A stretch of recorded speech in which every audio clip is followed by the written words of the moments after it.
The Cave Clan, those crazy people who went exploring drains, they began 30 years ago on Australia Day in 1986. They are now the subject of a 5-part iView mini-series, documentary series.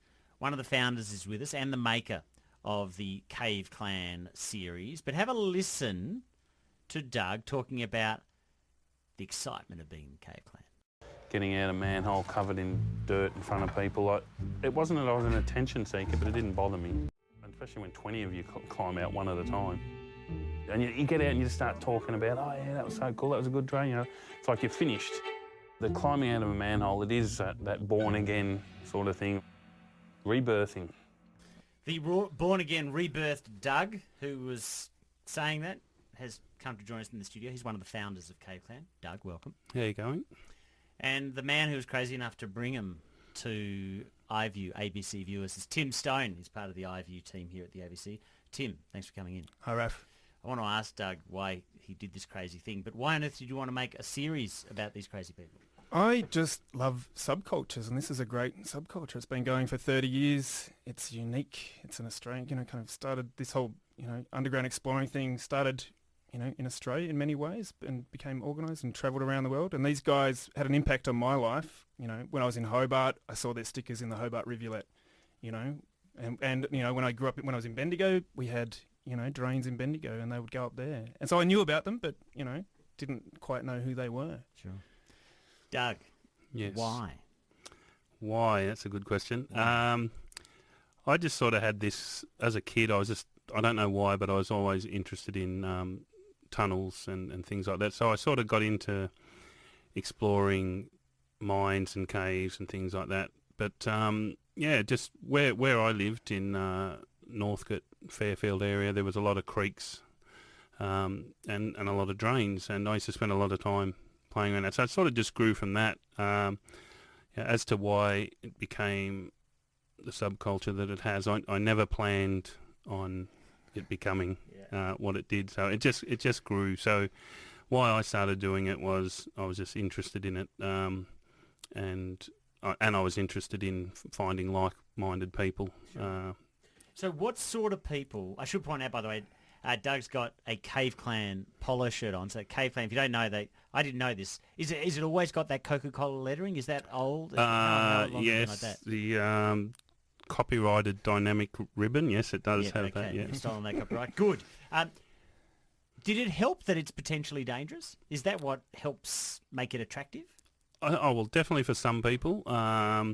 Well, for me, it was sort of getting away from society. You can be 6 foot below and not hear anything. But I think some people do it for the adrenaline rush, but a lot of them tend to not stay around too long, or they move on to something else, parkour or whatever. Yeah. Tim, what did you learn about people involved in Cave Clan for so long? They're an interesting bunch. That someone like Doug is kind of instrumental in kind of keeping something like this going. This could have only started and run for a year. Doug even mentioned that they sort of did it and they thought they'd done everything in a year. But it was this kind of energy that this core group had that kind of kept them together. Yeah. And they found things that united them, in my opinion. That's what I discovered in making the series. I want to ask about that. One thing I found really interesting, we're going to hear a little bit from Ashley Gilbertson, who's from Melbourne, now sort of world-renowned conflict zone photographer. But one thing he said, I don't know if it's Tim or Doug's role to answer, was it about, because Ashley, who's become so globally famous, he was saying it wasn't actually about where you went, it was about the interactions you had with people whilst being underground. Is that universal, or do you think that's just some people? I think it's a uniquely Australian thing, and it might be because of the way, when I started off, I sort of formed it with a social club in mind, whereas outside of the Cave Clan, it's a lot more based on photography or things like that, rather than the social aspect of it. So, yeah, with me, I agree with what Ash said, that it's more about what's happening in the drains rather than the drains. I want to play a little bit of Ashley Gilbertson. If you follow the news really closely, you might know he's the New York Times photographer actually who just popped up on Nauru taking pictures of asylum seekers. But he's covered a whole range of things, including some of the worst parts of the war in Iraq. And I was quite interested in Ashley's description that being in Cave Clan was great preparation for conflict zone photography. I went from exploring stormwater drains to photographing stories throughout Asia and then Central Asia and then Africa, the Middle East. There is a sense of adventure in the work that I do now, the work that I've done for the last 20 years, and the work that I did with the Cave Clan. There's a sense of going places that very few people go because they're either not allowed to be there, because they don't want to be there, because it's dangerous, for a variety of reasons. Tim Stone's the producer of this doco. Tim, what's the one common factor, do you think, in everyone who's involved in Cave Clan? Ooh, they're all a bit odd, I gotta say.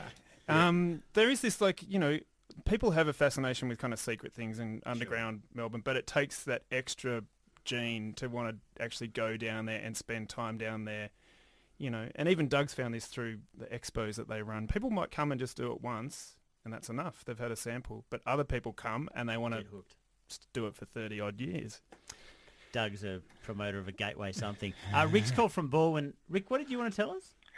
Well, I reckon these guys are a bunch of young pups talking about doing this from 1986. Raf, I was part of a gang from Baldwin High School in 1960, 60 mind you, and we used to go from East Kew all the way to Box Hill and back on a Saturday. In stormwater drains? Huge stormwater drains, and we confronted numerous rats and the occasional snake, and all we had were dolphin lamps. Right, so you're actually the Cave Clan godfather, Rick. Oh, absolutely. Absolutely. Doug, I assume you're aware of other people having traversed the byways before? Yes. And I'm aware of the system that they're talking about, Glass Creek in Kew, I'm guessing. Correct. But yep. There was Alf Sadlier who was involved in building the drains as well, and that was in the 50s. He'd always leave his name in tar paint, and then there was the Drainiacs, which were in the 60s. I don't know if you were part of them. No, I wasn't in the... we didn't have enough budget to give ourselves a name and put on war paint. Rick, thank you so much. The Drainiacs. So this is only in Melbourne? I mean, a place like LA, I know they've got tons of drains. Is it really only a Melbourne thing? No, look, it's everywhere now. Back when we did it, every tunnel we went in, there was the drain rats or the sewer rats or the tunnel kids. But I think, the best way I can explain it is we were the first group to spread our wings. You documented, you videoed, photo, and you had it. What was the magazine called again? Il Drano. Il Drano. Based on Il Globo. Well, generally. Is that where I was wondering about that. Yeah. Oh, gosh. Look, it is great. It's got a little bit of history at the beginning of it all. It's really nicely put together. Tim, if people have a look, and look, I should say, by the way, they're little, they're 7-8 minute episodes. Yeah, they're short. Like yeah. What do you want people to get out of it? I just want people to kind of enjoy this unique Australian sort of subculture, or the birth of this subculture, and it's pretty unique, and we should celebrate these kind of things. And, in this day and age of Facebook, not everything can be shared socially online. There are great things that happen off the computer and off the mobile phone. Doug, when are you going to get too old to do it? Hopefully never. My wife, who's probably listening now, would shudder at me saying that. But I still do it when I can. I've got a 6 and 8-year-old daughters, so they take up a lot of my time, and I live, a couple of 100 k's away from the city. So, but I do it whenever I can, and hopefully I never get too old to do it. Hopefully. Thanks so much for coming in, guys. Appreciate it. Thanks, Raf. No worries. Thanks, Raf. Doug, one of the founders of Cave Clan. Tim Stone, the producer of the little 5-part series. It's on iView. They're great little 7 or 8 minute episodes, narrated, I should say, by Jacinta Parsons. Of course, the usual warnings are out there. Don't go and do this on your own, kids. These guys know what they're doing. Don't go down a drain, especially on a day that it's